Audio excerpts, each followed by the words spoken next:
Nous en sommes tous conscients. L'alimentation joue un rôle primordial pour notre santé et notre bien-être. Manger sainement et de façon équilibrée est une clé essentielle pour l'équilibre intérieur, pour prévenir bon nombre de dysfonctionnements et de troubles métaboliques. Les pollens à l'état frais sont de super aliments vivants qui complètent idéalement les apports nutritionnels journaliers. Pourquoi ? Eh bien, c'est ce que nous allons vous présenter. Les grains de pollen sont les semences mâles des plantes. Ils sont portés par l'eau, d'autres par le vent, on parle alors de pollen anémophile, et d'autres par les insectes.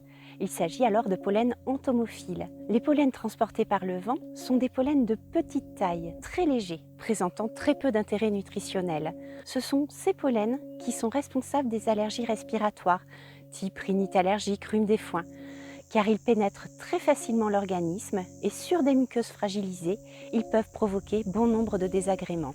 Ceux transportés par les insectes, et majoritairement par les abeilles, sont des grains de pollen beaucoup plus lourds, beaucoup plus collants, et ils sont aussi une mine de micro et de macronutriments bénéfiques.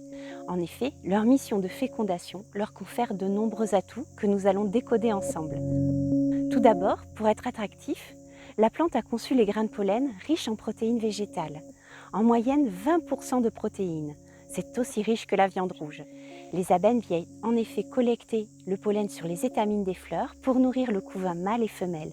Il s'agit vraiment de la ressource protéinée de la ruche. Autre grand atout de ces protéines végétales, elles présentent un aminogramme très équilibré.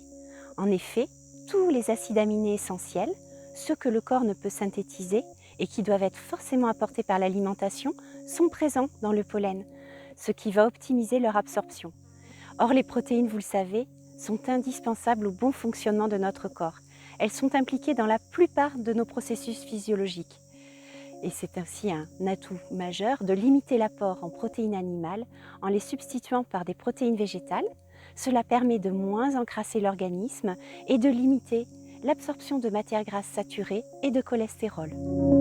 Ensuite, pour voyager en toute sécurité, pour que les grains de pollen ne soient pas écrasés sur le corps du pollinisateur lors du transport, la plante les a dotés d'une enveloppe extrêmement résistante.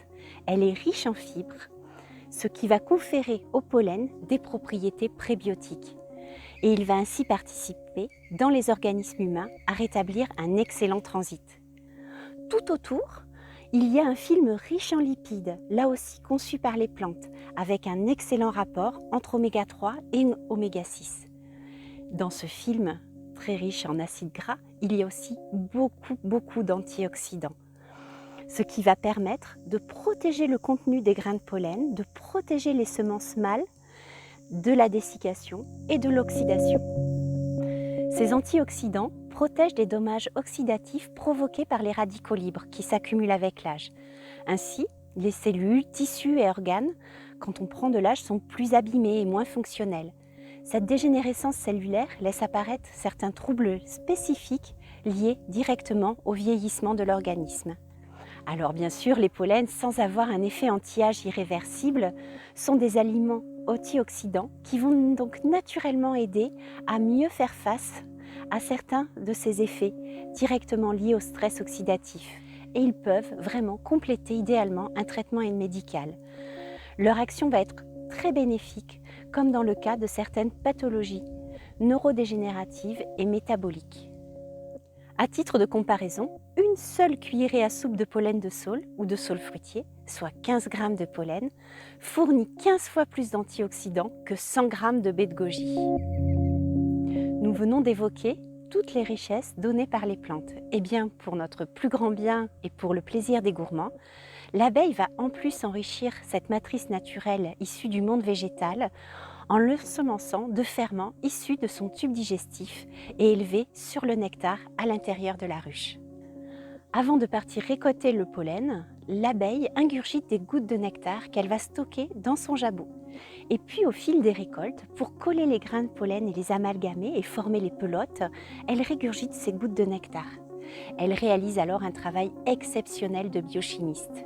Elle enrichit ces pelotes d'une dizaine de souches de lactobacillus et de bifidobactéries.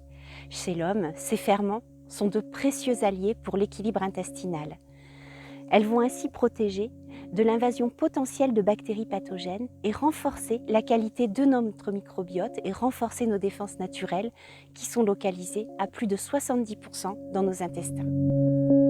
Il faut le savoir, les personnes diabétiques peuvent consommer les pollens aristés sans risque. Leur charge glycémique reste modérée, à savoir 1 cuillerée à soupe par jour pour le pollen de cyste et jusqu'à 2 ou 3 cuillerées à soupe pour les pollens de sol et sol fruitier. Les bénéfices de ce super aliment contre les troubles métaboliques sont en effet très intéressants. Vous l'aurez compris, la complexité des pollens est absolument à préserver à l'état frais. Ces matrices naturelles ne doivent absolument pas être séchées. Ce sont en fait de super aliments vivants, porteurs de vie, qui nourrissent, équilibrent et stimulent l'organisme. Ils conviennent aussi bien aux personnes âgées qu'aux enfants, qu'aux sportifs, aux femmes enceintes ou allaitantes. Et dans de très nombreux cas, ils vont soutenir, protéger et dynamiser l'organisme.